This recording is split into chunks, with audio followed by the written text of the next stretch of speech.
Hi friends, అందరికీ నమస్కారం. అంజలి కథలకి స్వాగతం. ఈరోజు చందమామ కథ పేరు మంచివాడి అదృష్టం. ఈ కథను రచించిన వారు వసుంధర గారు. చింతలమెట్ట అనే గ్రామంలో ఉండే లక్ష్మి అందమైనది, చురుకైనది కూడా. ఆమెకు పెళ్ళిడు వచ్చింది. ఆమె మంచివాడు, అమాయకుడు అయిన పొరుగింటి రాముడంటే ఇష్టపడింది. ఇది తెలిసిన సోముడనేవాడు వెళ్ళి, ఆ రాముడు ఉత్త తెలివి తక్కువవాడు, నన్ను పెళ్లి చేసుకుంటే నిన్ను పువ్వుల్లో పెట్టి చూసుకుంటాను అన్నాడు. రాముడి తెలివికేం తక్కువ, అంత తెలివైన వాడు ఈ గ్రామంలోనే ఉండడు అన్నది లక్ష్మి. అయితే వాడి తెలివికి నా తెలివికి పోటీ పెట్టు, వాడి తెలివి తక్కువతనం బయటపడుతుంది అన్నాడు సోముడు. లక్ష్మి సోముడికి రాముడికి చెరొక 10 రూపాయలు ఇచ్చి నగరం వెళ్ళి తనకు నచ్చేదేమైనా తీసుకుని రమ్మన్నది. అది రాముడితో, నువ్వేం తెచ్చినా నాకు నచ్చుతుంది, ఎక్కడున్నా సరే నీ మంచితనాన్ని మాత్రము విడిచిపెట్టకు, అదే నీ విలువను పెంచుతుంది అని చెప్పింది. రాముడేం తెచ్చినా సరే లక్ష్మి అదే నచ్చిందని అంటుంది కాబట్టి వాడసలు ఏమీ తేకుండా చేయాలనుకున్నాడు సోముడు. ఇందుకు రహస్యంగా వాడొక మనిషిని కూడా ఏర్పాటు చేసుకున్నాడు. ఇద్దరూ అడవిదారిలో నగరానికి బయలుదేరి కొంత దూరం వెళ్ళాక సోముడు రాముడితో, ఈ చుట్టుపక్కల ఒక చెట్టు తొర్రలో నేను కొన్నాళ్ల క్రితము 100 రూపాయలు దాచాను. ఆ చోటెవరికీ తెలియటం నాకు ఇష్టం లేదు, కాబట్టి నువ్వు ఇక్కడే ఉండు, నేను ఆ డబ్బులు తీసుకుని వస్తాను అన్నాడు. సోముడు తన డబ్బును చెట్టు తొర్రలో దాచుకున్నందుకు ఆశ్చర్యపడిన రాముడు వాడినేమీ అడగకుండా అక్కడే ఉంటానన్నాడు. అప్పుడు సోముడు మళ్ళీ వాడితో, అడవిలో దొంగలుంటారు, వాళ్ళు తెలివైన వాళ్ళ జోలికి రారు, కాసేపు నిన్ను ఒంటరిగా ఇక్కడ వదిలేసిపోతున్నందుకు బాధగా ఉంది, నేను నీకొక సాయం చేస్తాను, నీ డబ్బు నీ దగ్గరే ఉంచుకో, కానీ లక్ష్మి ఇచ్చిన 10 రూపాయలు నాకివ్వు, దాచిపెడతాను అంటూ వాడి దగ్గర నుంచి 10 రూపాయలు తీసుకొని చెట్లలోకి వెళ్ళాడు. అంతవరకు రాముడికి తెలియకుండా వాళ్ళని అనుసరించి వస్తూ ఉన్న సోముడి మనిషి సోముడిని చాటుగా కలుసుకున్నాడు. సోముడు వాడికేం చేయాలో చెప్పి పంపాడు.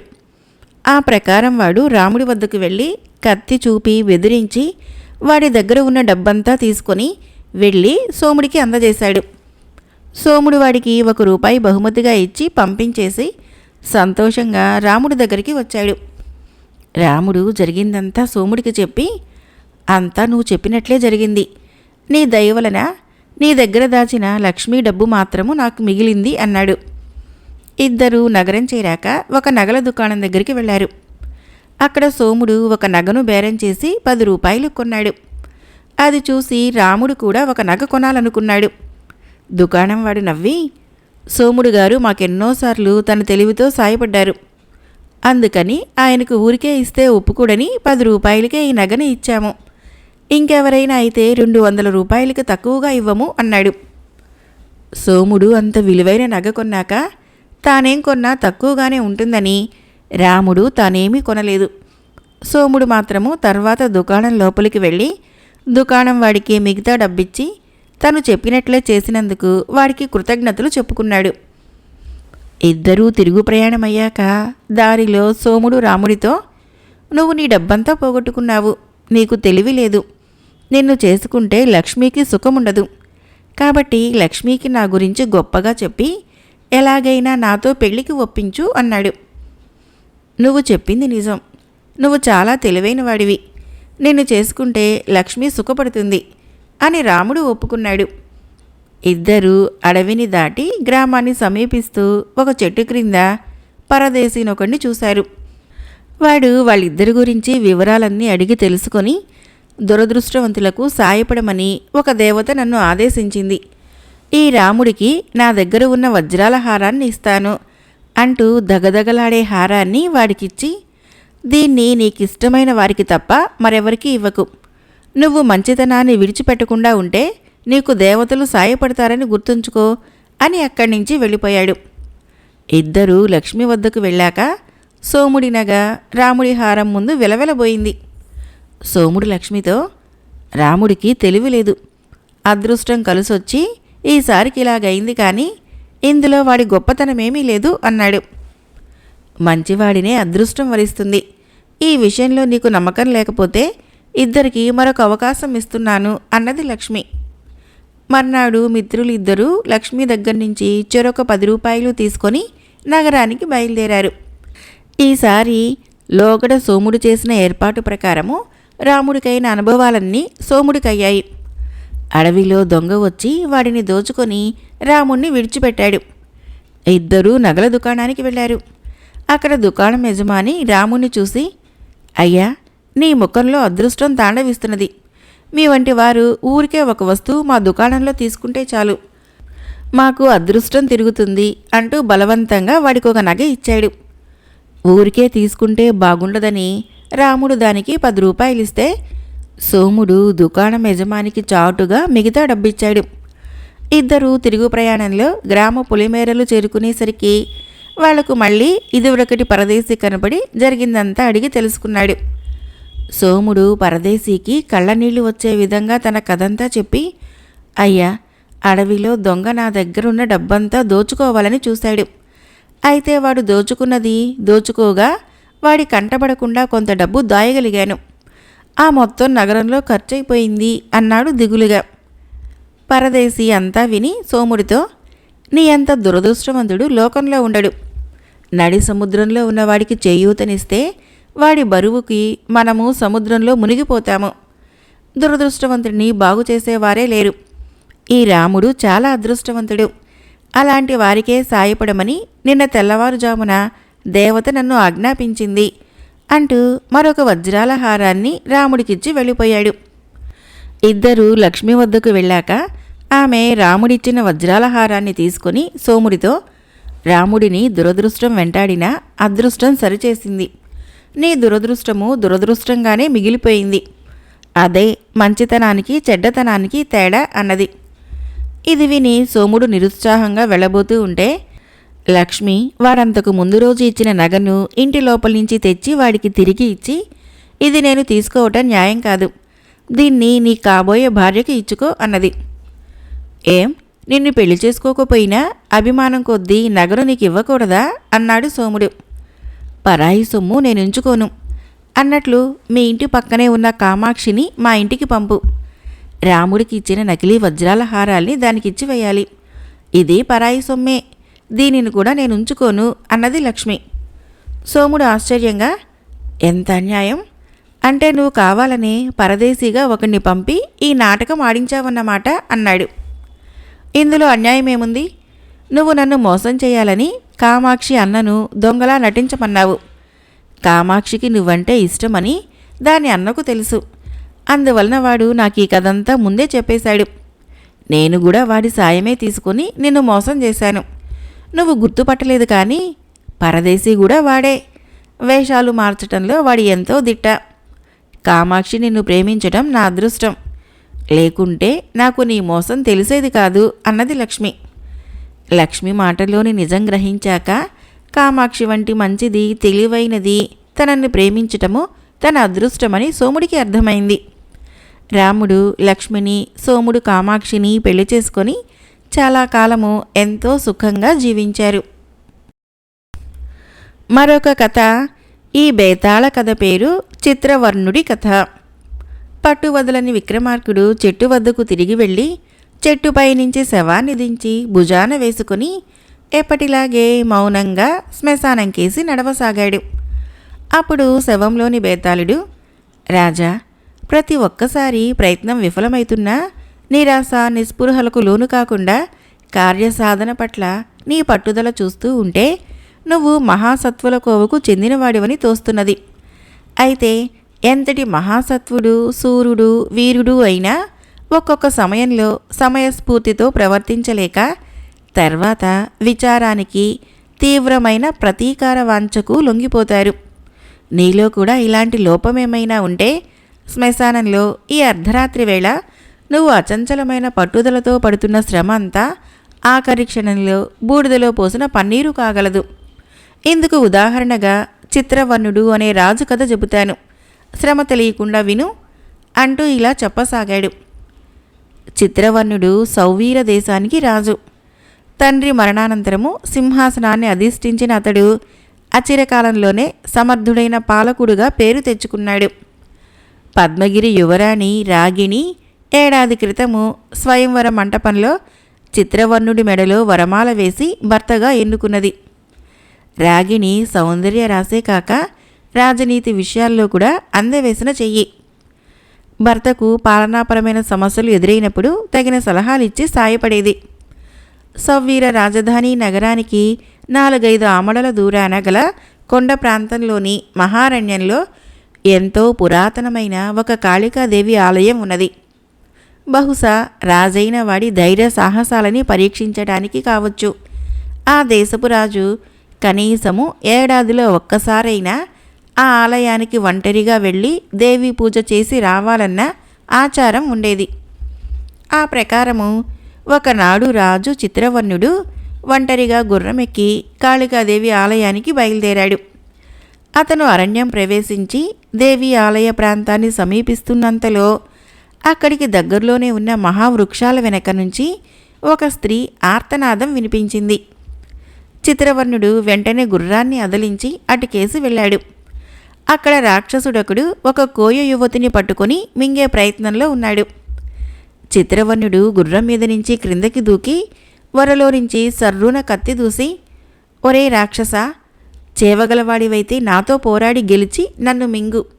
అబలను మింగజూడటం సాహసం కాదు, అతి ఏహ్యమైన కార్యము అన్నాడు ఖంగుమనే కంఠస్వరంతో.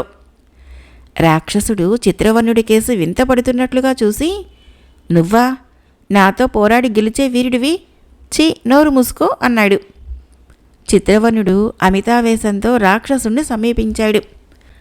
రాక్షసుడు వికవికమంటూ నవ్వి తన చేతిలోని కోయ యువతిని నేలకు దించి, జాగ్రత్త, పారిపోయే ప్రయత్నం చేసేవు అంటూ గుడ్లూరిమి చిత్రవర్ణుడితో, నువ్వు బడుగు మనిషివి, నేను మహారాక్షసుణ్ణి, అందులోనూ రాక్షసుల్లో అగ్రజాతివాణ్ణి. మేము ఒక్క ఆకలిగొన్నప్పుడు తప్ప ఇతర సమయాల్లో ధర్మానువర్తులం. సమ ఉజ్జీల మధ్య పోరైతేనే వినయింపు, చూడముచ్చట అంటూ చిత్రవర్ణుడి దేహ ప్రమాణానికి కుదించుకొని పోయాడు. ఇది చూసి చిత్రవర్ణుడు ఆశ్చర్యపోతున్నంతలో రాక్షసుడు పెద్దగా నవ్వి, నేను ఒక కత్తి సృష్టించుకోవాలనుకుంటే చాలా పెద్ద పని. సమయానికి ఆ మంత్రం కూడా గుర్తుకు రావటం లేదు. మళ్ళా యుద్ధం చేద్దాం. ఆ కత్తి అవతలకు పారయ్యి అన్నాడు తొడచెరుస్తూ. చిత్రవర్ణుడు కత్తిని నేలకు జార్చి రాక్షసుడితో తలపడ్డాడు. కొద్ది కాలం జరిగేసరికి రాక్షసుడికి దేహబలం ఉన్నా యుద్ధ విద్యలలో తగిన శిక్షణ లేనివాడు కావటంతో అలసిపోసాగాడు. ఇది గ్రహించిన చిత్రవర్ణుడు అదను చూసి రాక్షసుడు గుండెల మీద, కంఠం మీద వజ్రఘాతం లాంటి పిడికిటి పోట్లు ప్రయోగించాడు. రాక్షసుడు బాధతో అరుస్తూ క్రిందపడి చప్పున లేచి, ఆహా, నువ్వు ధైర్యశాలివే కాదు, మహాబలశాలివి కూడా అంటూ మాయమైపోయాడు. ఆ వెంటనే కోయ యువతి రాజు పాదాలపైన వాలిపోయి, దొర, నా పేరు గిరిక, కోయ పెద్ద కూతుర్ని. అడవి మల్లెల కోసము వచ్చి రాక్షసుడికి చిక్కిపోయాను. మీరు నన్ను రక్షించారు. రాక్షసుడంత వాణ్ణి ఎదిరించిన మీ వంటి మహాసూరులు లోకంలో మరొకరుండరు అన్నది. రాజు చిరునవ్వుతో ఆమె భుజాలు పట్టుకొని లేవనెత్తాడు. మెడలో పూసల దండలతో, తల మీద రకరకాల పక్షి ఈకలతో అలంకరించుకొని ఉన్న యువతి వనదేవతలా ఉన్నది. రాజు అపాదమస్తకము పరీక్షగా చూసి ఆమె అద్భుత సౌందర్యానికి మంత్రముగ్ధుడైపోయాడు. కొద్ది క్షణాల తర్వాత చిత్రవర్ణుడు తన దృష్టిని కోయ యువతిపై నుంచి తిప్పుకొని అక్కడికి దగ్గరలోనే ఉన్న కాళికాదేవి ఆలయం కేసి బయలుదేరుతూ, గిరిక, నేను దేవిని పూజించేటందుకు వచ్చాను, ఇక నువ్వు మీ గూడానికి వెళ్ళు అన్నాడు. అయినా గిరిక రాజు వెనకగా నడిచి కాళికా దేవాలయంలోకి ప్రవేశించి ఆయనతో పాటు దేవిని ప్రార్థించింది.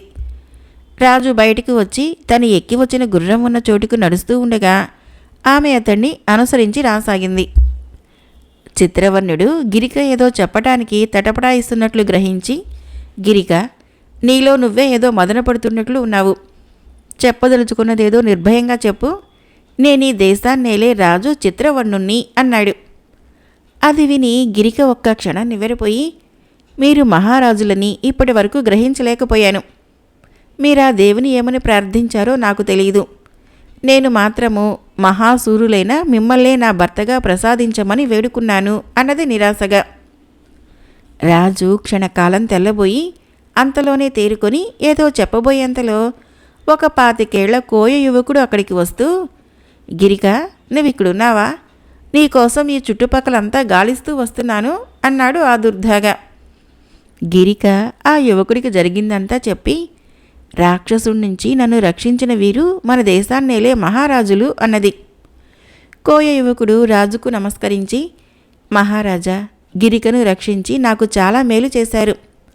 రాక్షసుడు గిరికను మింగి ఉంటే నేను ఆత్మహత్య చేసుకునేవాణ్ణి. గిరిక లేనిదే నేను క్షణకాలం కూడా బతకలేను అన్నాడు. రాజు మందహాసం చేసి, అలాగా, నువ్వు గిరికను ప్రేమించిన సంగతేమో గాని గిరిక మాత్రము నన్ను ప్రాణప్రదంగా ప్రేమిస్తున్నది అన్నాడు. అవునా గిరిక అన్నాడు కోయ యువకుడు బొంగురుపోయిన గొంతుతో.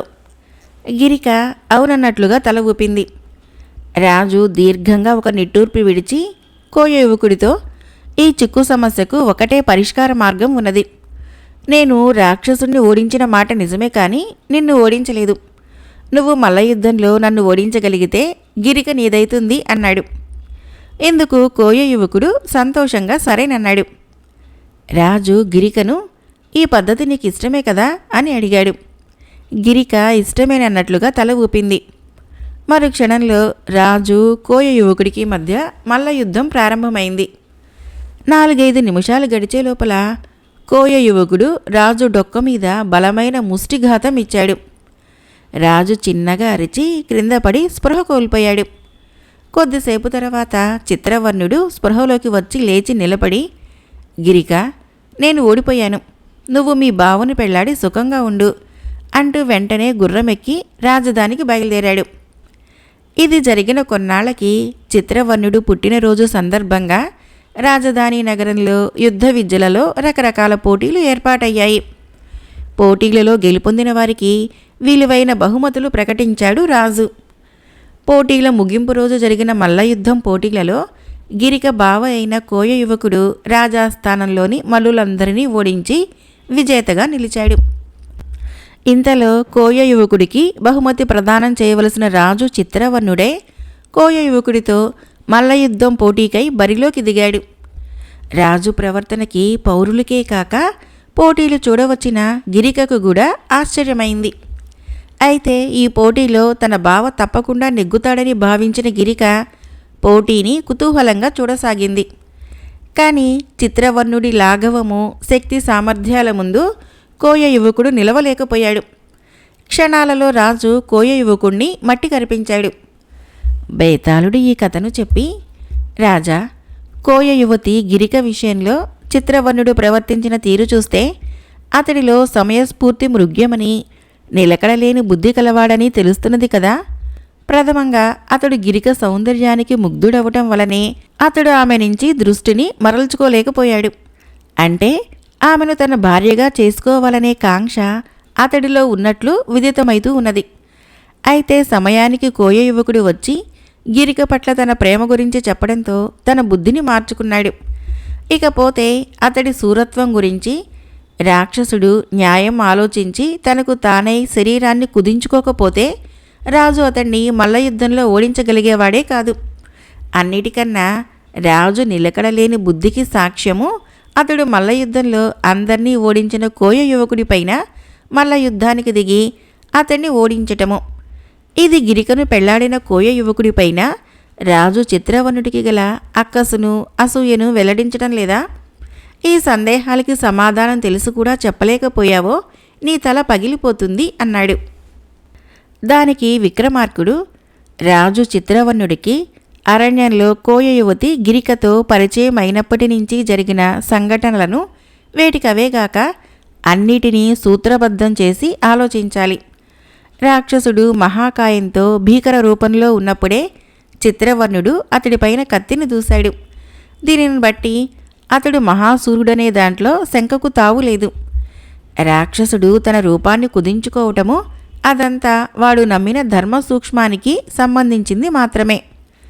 ఒక యువతి అతిలోక సౌందర్యాన్ని చూసి ముగ్ధుడైనంత మాత్రాన రాజు ఆమెని వివాహమాడతాడనుకోవటము సమంజసం కాదు. అదే నిజమైతే చిత్రవర్ణుడు కోయ యువకుణ్ణి ఓడించి గిరికను తనదిగా చేసుకోవటము ఏమంత కష్టం కాదు. గిరికకు మహాసూరుడన్న భావంతో తనపై కలిగిన ప్రేమకు స్వస్తి చెప్పించేందుకే రాజు కోయ యువకుడిపైన ఓడాడనేది సహేతుకము.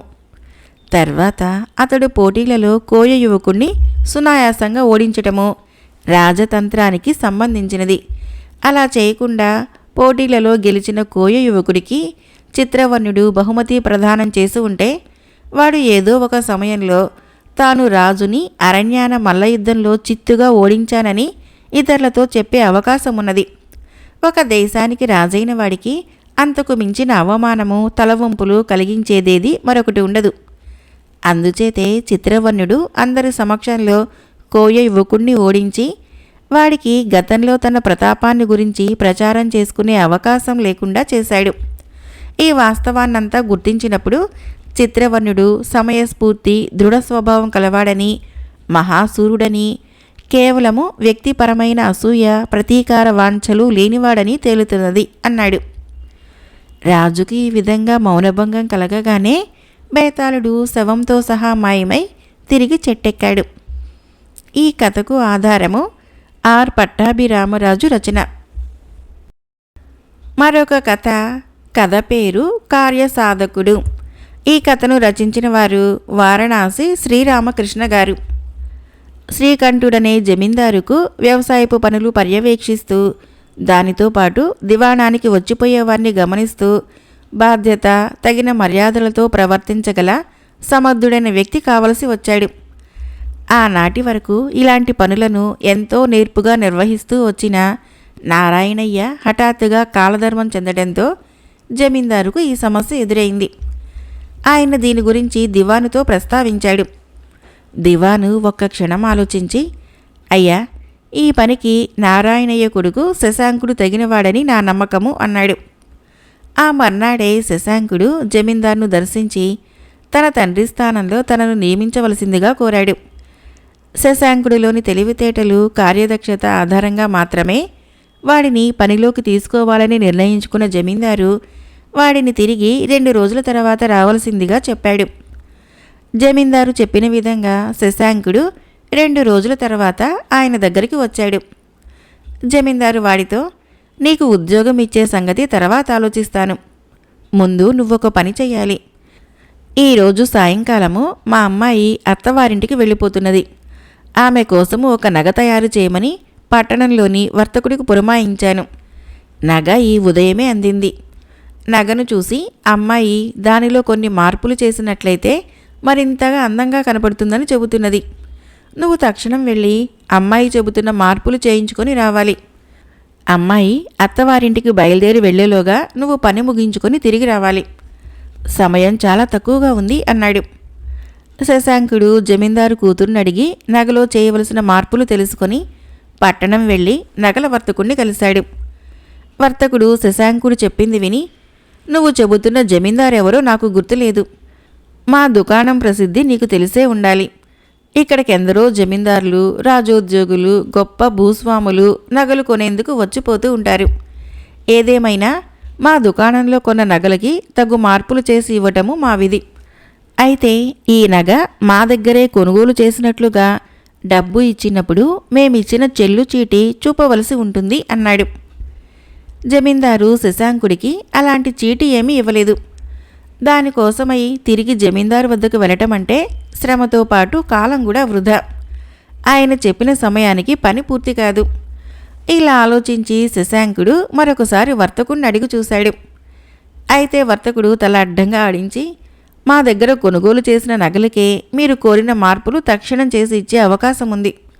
చూస్తున్నావు కదా, నా దుకాణానికి మితిమీరిన పని ఒత్తిడి. ఇతరుల వద్ద కొన్న నగలను మా వద్ద మార్పు చేయించాలంటే కనీసము వారం రోజులైనా వ్యవధి కావాలి. నేను ముందుగా నా ఖాతాదారులో పని చూడాలి. అది నా ధర్మము అన్నాడు. శశాంకుడు వర్తకుడి మాటలు విని బాగా ఆలోచించి, సరే, ఈ నగను అమ్మదలిచాను. కొనేందుకు మీకేమైనా అభ్యంతరమా అని అడిగాడు. ఎంత మాట! మా తాత ముత్తాతల ముందు తరాల నుంచి కూడా మేం నగల వ్యాపారం చేస్తున్నాం. మా ఇంటి పేరే నగలవారు. నగల అమ్మకము కొనుగోలే మా వంశం వాళ్ళ వృత్తి. నగ కొనేందుకు అభ్యంతరమా అంటూ వర్తకుడు ఆశ్చర్యపోయి శశాంకుడి నుంచి నగ కొని వెంటనే డబ్బు చెల్లించి దాన్ని అమ్మకానికి సిద్ధంగా ఉన్న ఇతర నగల సరసన ఉంచాడు.